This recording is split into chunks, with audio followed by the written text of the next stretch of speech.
नमस्कार साथियों, आज हम आपको सूर्य मंदिर के बारे में बताने जा रहे हैं। देवता दिव्य शक्तियों से युक्त होते हैं। हमारे सभी देवी देवताओं में सूर्य एक ऐसे देवता है जो प्रत्यक्ष हैं, जिनके प्रकाश से पूरी सृष्टि प्रकाशित होती है। उनकी किरणों के ताप से जल भाप बनकर बारिश के रूप में बरसता है। इस प्रकार पूरी सृष्टि को जल मिलता है। सूर्य के ताप से एक बात और होती है, और वह है फल, शाक, वनस्पति, अन्न का पकना। भगवान भास्कर की इस दिव्य क्रिया शक्ति के कारण भारतीय मनीषियों ने उनको आदिदेव कहा है। भारतीय परंपरा के अनुसार प्रातः नवोदित सूर्य को प्रणाम करते हुए हम कहते हैं, आदिदेव नमस्तुभ्यं प्रसिद्ध मम भास्करा, दिवाकर नमस्तुभ्यं प्रभाकर नमस्तुते। अर्थात, हे आदिदेव, मैं आपको प्रणाम करता हूँ। हे ज्योतिर्मय, आप प्रसन्न होइए। आप दिवस के निर्माता हैं। मैं आपको वंदन करता हूँ। आप प्रभाकर यानी प्रकाशक हैं। मैं आपको पुनः प्रणाम करता हूँ। सनातन वैदिक विचारधारा के पंचदेवों तक भगवान सूर्य को विशेष आदर सम्मान देते हैं। कालांतर में सूर्य उपासना की एक विशेष परंपरा प्रतिष्ठापित हुई, जिसे सौर साधना पद्धति का नाम दिया गया। भारत के 4 प्रमुख तीर्थ धामों में से एक जगन्नाथपुरी पूर्व दिशा में समुद्र के तट पर उड़ीसा राज्य में स्थित है। पुरी, भुवनेश्वर एवं कोणार्क उड़ीसा का यह सुवर्णमय त्रिकोण है, जिसको देखने के लिए भारतवर्ष एवं विदेशों से भी हजारों पर्यटक एवं तीर्थयात्री प्रतिदिन आते रहते हैं। भुवनेश्वर से प्रायः 65 किलोमीटर एवं जगन्नाथपुरी से प्रायः 35 किलोमीटर दूर उत्तर पूर्व दिशा में समुद्र के तट पर स्थित कोणार्क सूर्य मंदिर अपनी वास्तुकला एवं नक्काशी के लिए विश्व प्रसिद्ध है। कोण अर्थात कोना एवं अर्क अर्थात सूर्य, यानी सूर्य की गति से सतत संपर्क साधने के लिए जो पवित्र स्थल सुगम है, वह कोणार्क कहलाया। इस स्थल को कोणादित्य भी कहते हैं। आदित्य का अर्थ होता है सूर्य। पौराणिक दृष्टि से इस स्थान को प्राचीन पद्म क्षेत्र भी कहा जाता है। कथा प्रचलित है, भगवान योगेश्वर श्री कृष्ण एवं जाम्बवती के पुत्र सांब को कुष्ठ रोग हो गया था। ऐसा विश्वास किया जाता है कि भगवान की आज्ञा पाकर सांब अपने कुष्ठ रोग के निवारण हेतु कोणादित्य क्षेत्र के लिए निकल पड़े। इस क्षेत्र में आकर उन्हें कमल पर बैठे भगवान सूर्य की प्रतिमा के दर्शन हुए। इस सूर्य प्रतिमा की पूजा अर्चना करके सांब कुष्ठ रोग से मुक्त हुए। बाद में सांब ने एक विशाल सूर्य मूर्ति की प्रतिष्ठापना की, जो अब पुरी में स्थित है। संप्रति जो कोणार्क सूर्य मंदिर अपनी भग्नावस्था में वर्तमान में है, उसे 13वीं शताब्दी में राजा नरसिंह देव ने बनवाया था। ऐसा कहा जाता है कि इसके निर्माण में राज्य की कुल 12 वर्षों की आमदनी खर्च हो गई थी। 1200 शिल्पी लगातार 12 वर्षों तक काम करने के बाद इसे पूरा कर सके थे। इससे सहज ही अनुमान लगाया जा सकता है कि इतने धन, श्रम और समर्पण से जिस देवालय ने आकार लिया होगा, वह कितना भव्य एवं विशिष्ट रहा होगा।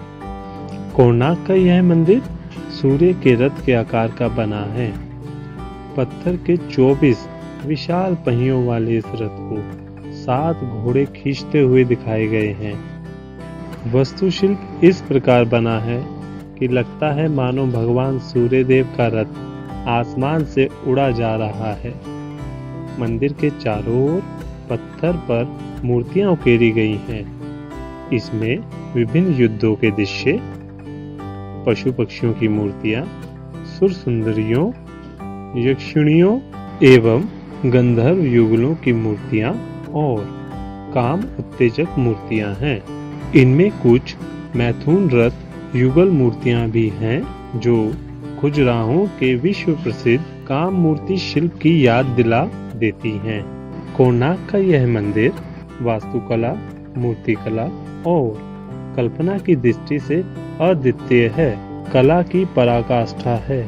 मंदिर के शिखर की ऊंचाई 200 फुट है। रेत के टीलों में काले पत्थरों से बना यह विशाल रथ मंदिर तीर्थयात्रियों एवं पर्यटकों के लिए विशेष आकर्षण का केंद्र है। कई राजवंशों के दौर देखने और आपसी आक्रमणों के बीच यह मंदिर उपेक्षित हो गया था। इसका ऊपर का भाग गिर गया था।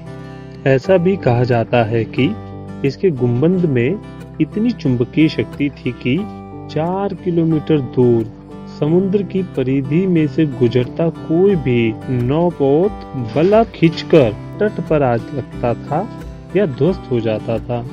अतः गुंबद को शायद उतारा या तोड़ दिया गया और मंदिर में प्रतिष्ठापित भगवान सूर्य की प्रतिमा को पुरी में प्रतिष्ठापित कर दिया गया।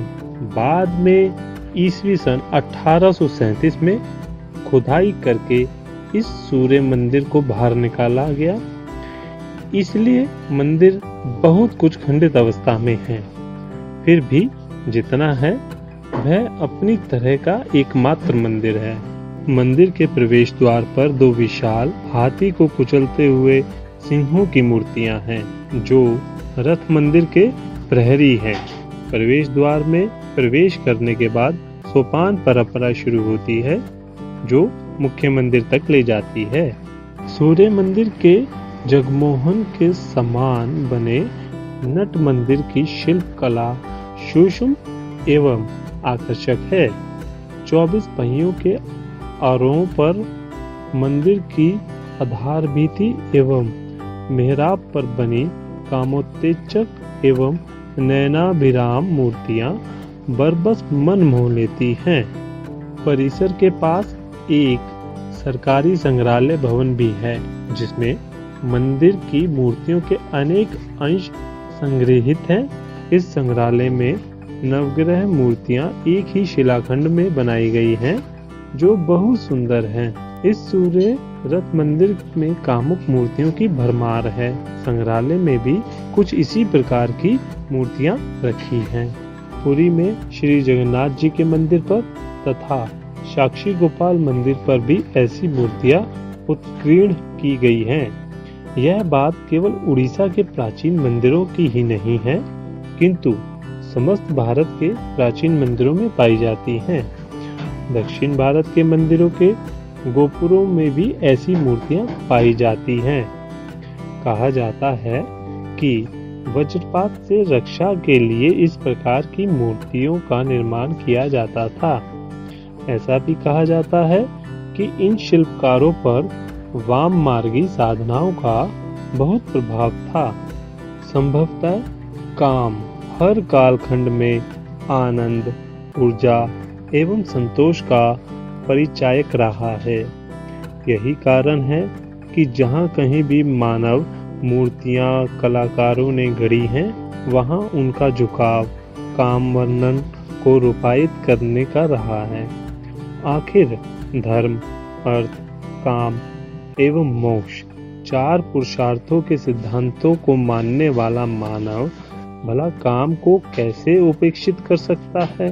काम की इसी उदात्त भावना को उकेरना ही शायद इन कामुक मूर्तियों के शिल्प का आधार है।